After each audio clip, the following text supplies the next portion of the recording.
voltando, dando continuidade aí sobre registros de enfermagem, essa terceira parte nós falamos sobre alguns conceitos básicos, né? Nós já estamos conversando. E Wanda Horta, né, ela escreveu que é o relatório ou o periódico das mudanças sucessivas que ocorrem no ser humano enquanto ele estiver sob assistência de enfermagem. Então a gente está vendo aí que prontuário, né, todo esse conteúdo, né, quando a gente pensa em prontuário, a gente também deve cuidar desse prontuário, porque ele é um documento do paciente, ele é um documento da instituição, ok? Então vamos lá. Bem, anotação de enfermagem, então nós vamos agora estar nos focando nas anotações de enfermagem, que é aquele relato breve de ações que nós fizemos ou que nós observamos, né, naquele momento no nosso paciente. Então, é um relato breve, não são aqueles textos enormes, redações e mais redações, ok? Anotações de enfermagem. Finalidade dessas anotações, a gente já até conversou um pouco sobre elas, que é fornecer dados que vão ajudar, que vão auxiliar o enfermeiro para elaborar aquela evolução, e em cima daquela evolução que ele fizer, ele vai fazer o plano de cuidados. Esse plano de cuidados, ele acompanha o técnico de enfermagem, é função do técnico cumprir esse plano de cuidado aí que ele auxilia, né? Ele direciona melhor os cuidados de enfermagem para aquele paciente. Essas anotações também dão suporte para analisar os cuidados prestados, das respostas do paciente e dos resultados esperados. E vai identificar novas alterações no paciente, ok? Agora vamos falar de coisas mais importantes aqui, que são regras para anotações. Primeiro, letra legível. Ah, Silaneia, minha letra é horrorosa. Então, meu filho, começa a aprender a escrever em letra de forma. A gente precisa de uma letra legível ali, ok? Clara, objetiva, pontual, né? Então, a cada momento que ocorrer, a gente vai escrever. Cronológica, porque ela tem que seguir um horário. Não adianta eu fazer um registro, fiz o registro de 8 horas da manhã, depois eu vou lá e faço o registro de 3 horas da tarde, depois eu volto e faço o registro de 10 horas da manhã. Não, nós vamos seguir, né, uma linha cronológica, ok? Então, por isso que a gente fala que ela é pontual. Aconteceu, eu vou lá e escrevo, tá? Não vou juntando para escrever tudo junto, né, no final do plantão. Ela deve ser precedida de data e de hora. Então, data e hora, a gente sempre coloca. Assinatura do profissional no final de cada registro. Então, terminei de escrever, assino. Existe aí o uso do carimbo, né? O carimbo, ele não é de uso obrigatório, mas ele é muito útil. Porque neste carimbo ele já vem a identificação do funcionário, já vem a identificação com o número do Corém, da função dele. Então, ele ajuda bastante. Então, o carimbo, ele é opcional, mas ele é bom, né? Ele é uma coisa mais prática, que ao invés de você assinar, você vai dar uma rúbrica em cima do carimbo. Então, é tranquilo também. Não deve conter rasuras. Nós falamos sobre rasuras no livro de ocorrência, mas na folha de prescrição também não deve ter rasura. Ah, eu errei. E agora o que eu vou fazer? Você vai escrever entre vírgulas, digo, vírgula, e conserto que você escreveu errado. Ou, em tempo, conserto que você escreveu. Mas não usar liquid paper, corretor, esparadrapo, qualquer coisa desse nível. Evitamos deixar entre linhas. Então, quando a gente escreve, né, no caderno, a gente gosta, né, de pular linha, de deixar um espaço, né, porque a gente acha que fica mais claro, que escrever tudo junto. Só que quando a gente escreve na folha de evolução, ou na folha de anotação, ou quando a gente utiliza o livro de ocorrência, a gente não pode deixar espaço nenhum, porque pode ocorrer de algum colega ir lá e acrescentar alguma coisa ali do que eu escrevi. Para se livrar de alguma coisa, ele vai lá e escreve, acrescenta alguma coisa. Então, a gente não deixa linhas ou espaço em branco. Então, quanto ao corretivo, já falei, e ela deve ter observações feitas, né, cuidados prestados, tanto da rotina quanto os específicos. Da rotina, Sinais vitais de 6 em 6 horas. Então, eu devo registrar os sinais vitais de 6 em 6 horas. Específico, esvaziar, anotar a drenagem da sonda. Então, se eu, de repente, num horário que não é o específico, eu vi lá que o frasco está transbordando, eu tenho que ir lá esvaziar e registrar aquilo ali. É uma ação específica, ok? Não é no horário de rotina, mas é específica para cada área.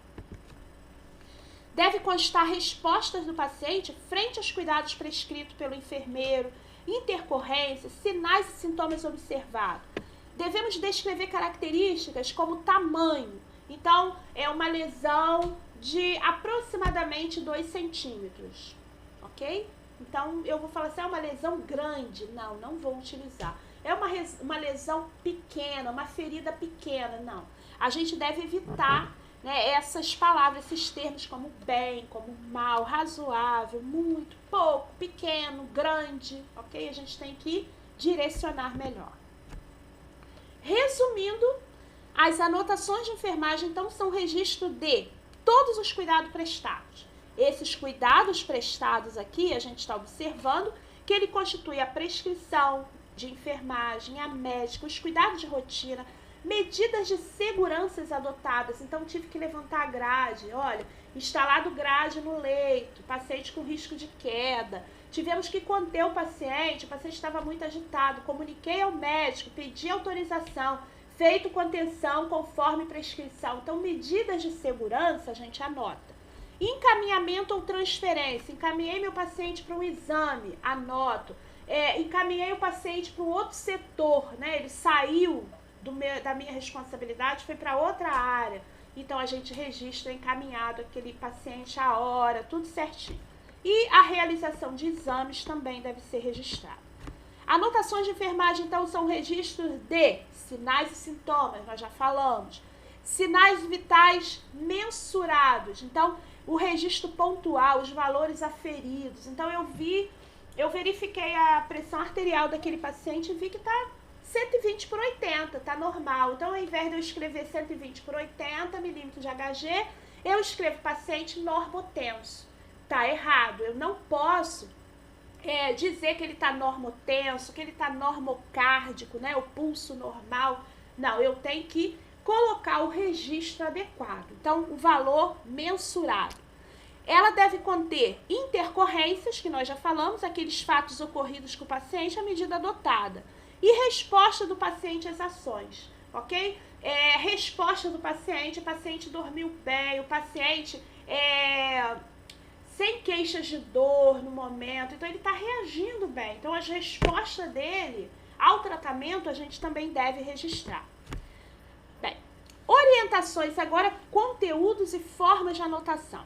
Primeiro aqui, nesse primeiro slide, ainda tem mais 2 minutinhos, acesso venoso. O que eu devo anotar quanto ao acesso venoso? Então, meu paciente, eu for fazer o registro dele e eu vejo que ele está com acesso venoso. Eu devo escrever a localização daquele acesso. Significa que eu vou dizer que o acesso venoso, paciente com acesso venoso no dorso da mão direita, ou no antebraço, na face externa do antebraço, na face interna do antebraço direito.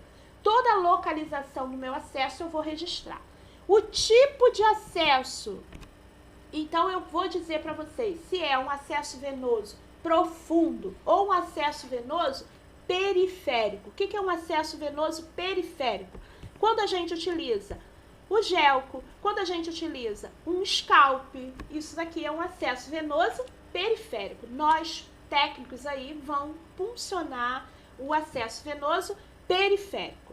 Um acesso venoso profundo, ele já fica a cargo do médico assistente, ok? É a função dele.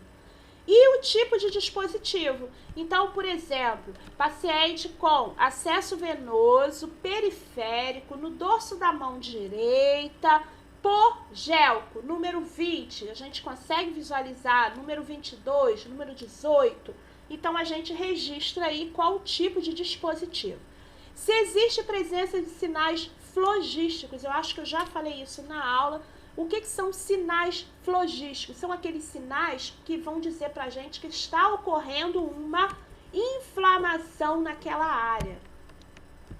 E aí, quais são esses sinais, né? Primeiro, a gente colocou aqui embaixo um desenho, perda da função. Por quê? Quando o paciente está com alguma infecção, algum sinal flogístico ali na mão, quando a gente fala perda da função, se for na mão, ele não consegue abrir e fechar a mão, ele vai sentir dor. Então, ele fica com aquele membro ali parado, porque ele não consegue mexer. Então, quando a gente fala perda da função, é quando o paciente ele imobiliza assim, espontaneamente aquela área.